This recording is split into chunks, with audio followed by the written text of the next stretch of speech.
But what about the risk that comes with artificial intelligence, especially with the international arms race to develop it? Joining me now is former Senior Military Intelligence Officer Philip Ingram MBE. Philip, fantastic to have you on the show. So where are we, broadly speaking, globally, when it comes to the use of artificial intelligence in things like defence? Well, artificial intelligence, and we're mixing up our terminologies here. The majority of what's out there that people describe as artificial intelligence is really just machine learning. And that's a machine studying its computer algorithms to make the programs improve through experience. Whereas artificial intelligence is taking that one step further and bringing it to a level of where you'd expect more human judgment calls to be brought in. But artificial intelligence and machine learning as a subset of it is a tool that's there to help human decision making with the vast amounts of information that come to us through all of the computer systems that Rishi Sunak, the Chancellor, described whenever he was making his announcement. That those volumes of data are so big that no one human being or even a team of human beings can accurately process them in a way to make some sense out of them. And this is where the machine learning and artificial intelligence will help, but there will always be a human being in the loop where there are critical decisions to be made. This opens up the debate as to whether advertising that's been pushed forward or messaging that's been pushed forward on social media platforms is critical or not. But in that respect, in terms of usage in conflict situations, is there not a risk that comes with creating a technology with arguably boundless competence, able to process things at up to 10 million times the speed of the human brain, but yet still bound to human fallibility? You know, if you're in a submarine and all of a sudden your computer says to you, there's a threat coming your way, you must press this button to save the Earth, and you press it and the machine's got it wrong. I mean, that might be a very simplistic view, but you know, is there a risk that comes with developing this technology that overrides things like deliberation and constructive debate and therefore trying to de-escalate situations?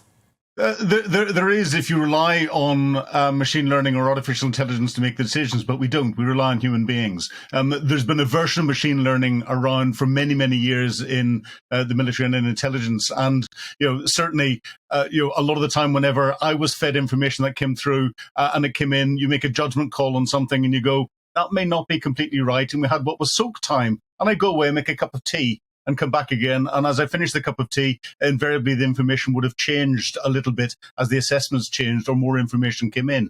And that sort of process is in place. We have to make sure that we understand the algorithms and they're put together. The base data is critical, especially when it comes to learning. And this is where the biggest threats come in, because if a criminal organization or an enemy organization can get in and mess around with the base data that you've got, then you've got garbage in, garbage out, and they're stimulating more garbage out. So there are a lot of issues that come out of this. And it's the technology of today and of the future, and something we have to embrace.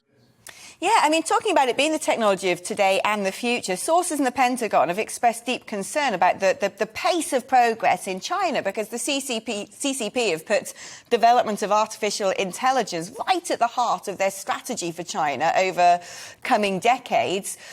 Is that something we should be worried about, or can we be reassured that, the people working in this sector creating these incredible innovative technologies that bypass the limitations of human thought processes are going to use these things for good? No, we have to be extremely worried, especially about China's advancement in anything to do with the development of technology. We look at the way that China's been using its facial recognition technology combined with machine learning to identify members of the Uyghur population so that they can then put them into their what they euphemistically call retraining camps. That is where we can see these tools being used for bad effect. And China can turn around and throw resources at stuff from a national perspective that we can't do in the West, because our governments would far rather invest in our health services, our social care, and everything else, and haven't got the ability to throw the sorts of money that China can do and the sorts of effort that China can do at these sorts of things. So it's an area that we need to be very, very concerned about. So, I mean, in fact, the announcement by the Chancellor that he wants to see a huge investment in Britain in AI to make the UK a leader globally in this sector must be music to your ears. Well, it is, and traditionally the UK has been, the world's inventor. If you look at all of the things that we've invented over the years, most of the technologies that exist have come from British inventors. From the LED light invented by a defence organisation, through to computers, through to the code breaking devices that were developed through the Second World War, and so much more. And therefore, it's right and proper that the UK tries to retain this lead and invest in young people, so that we can get our technologists of the future with the right level of training, so we can stay on top of things. I mean, one area in which China seems to be particularly focused is in areas such as facial recognition and things that could be used perhaps for subterfuge, for spying on people, for storing databases and being able to target certain sections of society. Is that something that, ordinary people need to be mindful about as they go about their daily business? If they've downloaded TikTok, for example, that at one point came under fire by President Trump for potentially being a vehicle through which China can store biometric information. People do need to be very cognizant of what I class as their digital exposure. Everyone understands their physical exposure. They know when to close the front door. You know when to close the curtains in your house. But people will do things digitally on social media platforms without understanding the terms and conditions that they've clicked and agreed to. And it's not just China in this. China with TikTok, that is a massive intelligence gathering platform. And they use it to influence people. Facebook, as we've seen in the press, which is an American company, is a platform that's used to influence people. I've written a blog on Pokemon Go and the potential that was being used to gather information on behalf of government agencies, and that's a US company that's in there. But China specifically, any apps, platforms that come out of China and Russia, I would say, where there's Russian links in there, will have a massive state intelligence gathering capability behind it.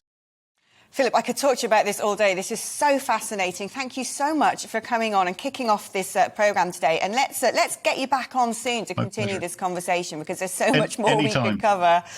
Wonderful stuff. Philip Ingram MBE. And there you are. If you're on TikTok, perhaps think twice, says she who has her mug all over the television.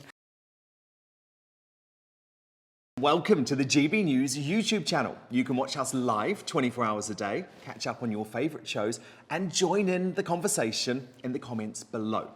Don't forget to subscribe and you'll never miss any of our exclusive content.